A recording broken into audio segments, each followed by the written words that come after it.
Hello everyone, welcome to फिमेटिक्स learning hub. मैं हूं स्निग्धा और आज हम करने वाले हैं अपना next set which is set number 4 और इसमें हम करेंगे एनसीईआरटी के कुछ questions from class 12 physics. Chapter है इलेक्ट्रिक चार्जेस एंड फील्ड। सो हम डिटेल में समझेंगे आज के सेट के क्वेश्चंस को। So before I start with the lecture, अगर आपने अभी तक मेरा चैनल सब्सक्राइब नहीं किया है तो जल्दी से कर दीजिए। वीडियोस को ज़्यादा से ज़्यादा लोगों के साथ शेयर करें, लाइक करें, सब्सक्राइब करें। ऑल्सो अगर आप चाहते हैं कि हम अपना लाइव सेशन जल्द से ले आए आप सभी के लिए, तो आपको करनी होगी हमारी मदद। आपको हमारे वीडियोस को सिंपली शेयर करना है with all the people around you so that we can have a good number of subscribers with us. Then हम अपना लाइव सेशन जल्द ही शुरू कर देंगे। लाइव सेशन के दौरान आप अपना डाउट क्लियर आउट कर सकोगे। ऑल्सो हम आपको प्रोवाइड करेंगे a lot number of numericals from various competitive exams particularly for physics, जो कि आपको conceptually as well as numerically strong बनाएगा। अगर आपको ज़रूरत है क्लास 11 एंड 12 फिजिक्स नोट्स की and that too for free, तो आपको ज्वाइन करना होगा हमारा टेलीग्राम चैनल। आप हमारा फेसबुक पेज भी विजिट कर सकते हो। लिंक्स जो है मैंने डिस्क्रिप्शन में डाल दिए हैं, तो ज़रूर से जाइए, विज़िट करिए हमारा फेसबुक पेज एंड ज्वाइन करिए हमारा Telegram channel. Let's begin with the questions now. आज के सेट में हम करने वाले हैं जो एनसीईआरटी के numericals from chapter 1 physics class 12। सबसे पहला क्वेश्चन है question number 14। Let us see what this question says. इस फिगर में the name has been given as figure 1.140. okay, so this is the number of the figure. इस figure में जो आपको सामने दिख रहा है, इसमें ट्रैक्स शो किए गए हैं, मीन्स रास्ते शो किए गए हैं 3 पार्टिकल्स के, 3 चार्ज पार्टिकल्स के पाथ शो किए गए हैं, राइट, जो कि यूनिफॉर्म इलेक्ट्रिक फील्ड में ट्रैवल कर रहे हैं। 3 चार्ज पार्टिकल्स हैं जो कि यूनिफॉर्म इलेक्ट्रिक फील्ड में एंटर करते हैं और उनके रास्ते कुछ इस तरह से जाते हैं।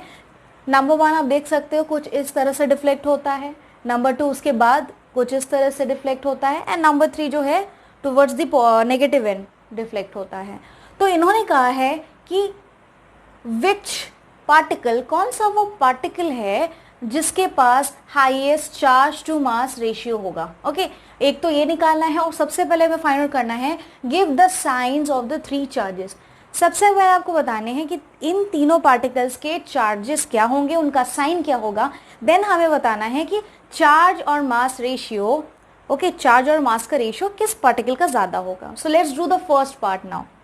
सो आप देख सकते हो, हमने ऑलरेडी पढ़ा है अपने प्रीवियस लेक्चर्स में भी, मैंने आपको बताया भी है कि सिमिलर चार्जेस जो होते हैं वो हमेशा एक दूसरे को रिपेल करते हैं।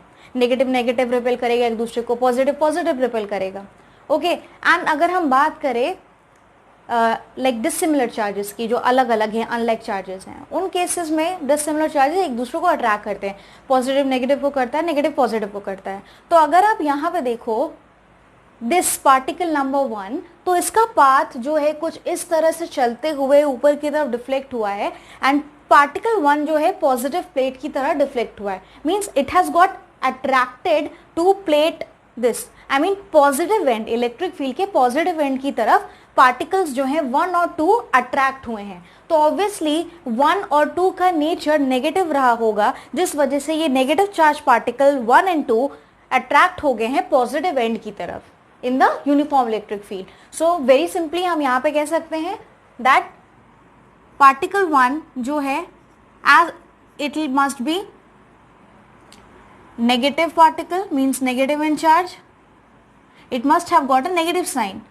ये एक नेगेटिवली चार्ज पार्टिकल है। उसी तरह से पार्टिकल 2 भी जो है that is your have got a negative sign, ये भी एक आपका नेगेटिवली चार्ज पार्टिकल है। अगर हम देखें पार्टिकल 3 की तरफ, पार्टिकल 3 जो है वो नेगेटिव एंड की तरफ आया है, इसका मतलब पार्टिकल 3 जो है पॉजिटिव नेचर का है। So 3 third charge, like third particle जो है उसका साइन होगा it has got a positive sign. So काफ़ी इजीली हम इसको इस तरह से बता सकते हैं कॉन्सेप्ट का यूज़ करके, जहाँ पे हमने ऑलरेडी पढ़ा है कि unlike charges attract each other and like charges repel each other, right? So that was the first part of it. Now let us do the second part of it, जहाँ पे हमें बताना है कि किस पार्टिकल के पास highest charge to mass ratio होगा, मीन्स दिस रेशियो। अगर हम बात करें चार्ज और मास रेशियो की, तो ये किसके केस में सबसे ज़्यादा होगा। सो लेट अस सी, इसके लिए आपको एक कॉन्सेप्ट जानने की ज़रूरत है। सी, अगर हम देखें पार्टिकल्स जो हैं डिफ्लेक्ट हो रहे हैं, सबसे ज़्यादा डिफ्लेक्शन आपको किस में दिखेगा, सबसे ज़्यादा जो डिफ्लेक्ट हो रहा है वो थर्ड है, वो कुछ और नीचे चलता हुआ चला जा रहा है। सो दिस थर्ड पार्टिकल जो है वो सबसे ज़्यादा डिफ्लेक्ट हो रहा है। तो अगर हम बात करें कि किस कॉन्सेप्ट को लगाते हुए हम इसको फाइंड आउट करेंगे कि जो है इनमें से कौन सा वो पार्टिकल है जिसका highest charge to mass ratio है, तो आपको ये जानना बहुत ज़रूरी है कि अगर हम एक वेलोसिटी ले, that is for a given velocity, for a given velocity जो डिस्प्लेसमेंट होता है या अमाउंट ऑफ डिफ्लेक्शन होता है, ओके, या charge to mass ratio, means अगर चार्ज और मास का रेशियो हम लेके चले वो प्रोपोर्शनल होता है for a given velocity, charge to mass ratio जो होता है वो प्रोपोर्शनल होता है to the amount of deflection, to the amount of deflection, या हम इसको कह सकते हैं डिस्प्लेसमेंट सबसे ज़्यादा किस में होता है। तो अगर आप इन तीनों पार्टिकल्स के पाथ को देखोगे तो जो थर्ड पार्टिकल है वो सबसे ज़्यादा डिफ्लेक्ट कर रहा है, इसका मतलब अमाउंट ऑफ डिफ्लेक्शन सबसे ज़्यादा हो जाएगा थर्ड पार्टिकल में। और अमाउंट ऑफ डिफ्लेक्शन क्योंकि थर्ड पार्टिकल में सबसे ज़्यादा है तो चार्ज टू मास रेशियो सबसे हाईएस्ट होगा in case of your particle 3। So this ratio is highest in the third particle, right? So इसी concept का आपको इस्तेमाल करना है when you will be solving this question number 14. Now let's do the next question which is question number 15. इसके कुछ parts हैं. I have taken the first part now. So पहले मैं first part solve करूँगी. So question में ये कहा है कि consider करिए कि एक uniform electric field है. सो एक यूनिफॉर्म इलेक्ट्रिक फील्ड है, इलेक्ट्रिक फील्ड की वैल्यू दी गई है, इनफैक्ट डायरेक्शन भी दिया गया है 3 × 10⁻³ आई कैप न्यूटन पर कूलम। आई कैप का मतलब है, आई कैप जो है वो यूनिट वेक्टर होता है एक्स एक्सिस की ओर, एक्स एक्सिस की डायरेक्शन में। सो इसका जो डायरेक्शन है इलेक्ट्रिक फील्ड का वो एक्स के अलॉन्ग है, एक्स एक्सिस के अलॉन्ग है। तो फाइंड आउट करिए कि फ्लक्स क्या होगा, फाई निकालना है इस इलेक्ट्रिक फील्ड की, okay, through a square of 10 centimeter on a side whose plane is parallel to the yz plane।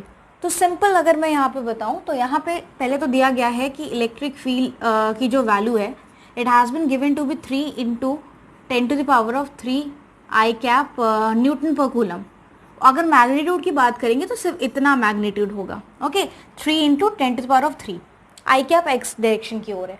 अब यहाँ पे अगर आप एक स्क्वायर कंसीडर करो, राइट, सिंपली ये एक स्क्वायर है, तो बताना है कि इलेक्ट्रिक फ्लक्स एक प्लेन के थ्रू कितना होगा। प्लेन जो है ये एक स्क्वायर है और स्क्वायर की जो साइड्स हैं वो 10 सेंटीमीटर्स हैं, तो all the sides will be 10 centimetre, क्योंकि स्क्वायर के सारे साइड्स इक्वल होंगे तो 10 centimetre all the sides, right. So flux निकालना है इसी इलेक्ट्रिक फील्ड का जो कि एक स्क्वायर के थ्रू होता हुआ जा रहा है, एक स्क्वायर के थ्रू होता हुआ जा रहा है। ऑब्वियसली कुछ इस तरह से है, ये स्क्वायर है, इसके अंदर जो है इलेक्ट्रिक फील्ड इस तरह से जा रहा है, okay. So the electric field is passing, okay. तो अगर मैं X axis, like if I take X axis, अगर एक्स एक्सिस की डायरेक्शन ये ले लेते हैं बाहर की तरफ, okay, towards you, then electric field का डायरेक्शन ही यही है, ओके। ये जो स्क्वायर है ये पैरेलल है वाई जेड प्लेन के, वाई जेड प्लेन के पैरेलल है। तो बड़ा सिंपल है, आप यहाँ पे क्या कर सकते हो, सिंपली अगर आप मान लीजिए इस ऐसे मानते हैं Y axis and you take this as your Z axis,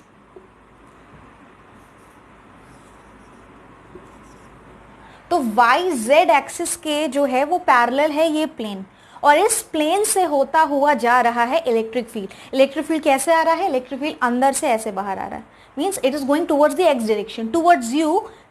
when I am moving this marker towards you, it means this is along the x axis. तो बाहर की तरफ एक्स एक्सिस है, ये वाई हो गया, ये जेड हो गया, ओके। सो फ्लक्स का फॉर्मूला देखते हैं क्या होता है। फ्लक्स का फॉर्मूला सिंपली होता है phi is simply your E okay dot area of this plane और cos theta okay E cos theta. Cos theta क्या होगा, जो आपका एंगल होगा ये एरिया वेक्टर और इलेक्ट्रिक फील्ड के बीच में। अब अगर आप देखो इलेक्ट्रिक फील्ड की डायरेक्शन आपको मालूम है, it is towards you, means along X axis, जो बाहर की तरफ जा रही है। और अगर हम एरिया वेक्टर लें तो ऑब्वियसली ये जो आपको प्लेन दिख रहा है इसका जो एरिया वेक्टर होगा इसके नॉर्मल होगा and it will be in the outward direction. So outward normal, बाहर की तरफ। इट मीन्स एरिया वेक्टर की भी डायरेक्शन ये हो जाती है और इलेक्ट्रिक फील्ड की भी डायरेक्शन ये हो जाती है, तो दोनों का डायरेक्शन सेम है। इसका मतलब थीटा क्या हो जाएगा, 0। So here theta will be 0 degree, क्योंकि आपका area vector as well electric field का डायरेक्शन अलोंग एक्स एक्सिस ही है। So let us now apply the formula. यहाँ पे फाई का जो सिंपली वैल्यू हो जाएगा that is E into A. यहाँ पे एरिया अभी हमने नहीं निकाला है, तो एरिया ऑब्वियसली आपको फाइंड आउट करना पड़ेगा। 10 सेंटीमीटर दिया हुआ है, तो अगर हम एरिया की बात करें सिंपली यहाँ पे निकालते हैं इस स्क्वायर का एरिया। इस स्क्वायर का एरिया हो जाएगा, पहले तो हम इसको कन्वर्ट करते हैं। साइड दिया गया है 10 सेंटीमीटर, 10 सेंटीमीटर मतलब हो जाएगा 0.1 simply meter, or you can also write it as 10 to the power of, simply you have to simply divide, okay, let me just take it like this, okay, or you can 1 into 10 to the power of minus 1, इस तरह से भी आप लिख सकते हो, ठीक है। so whatever you want to write that is your choice. so this is what I have over here.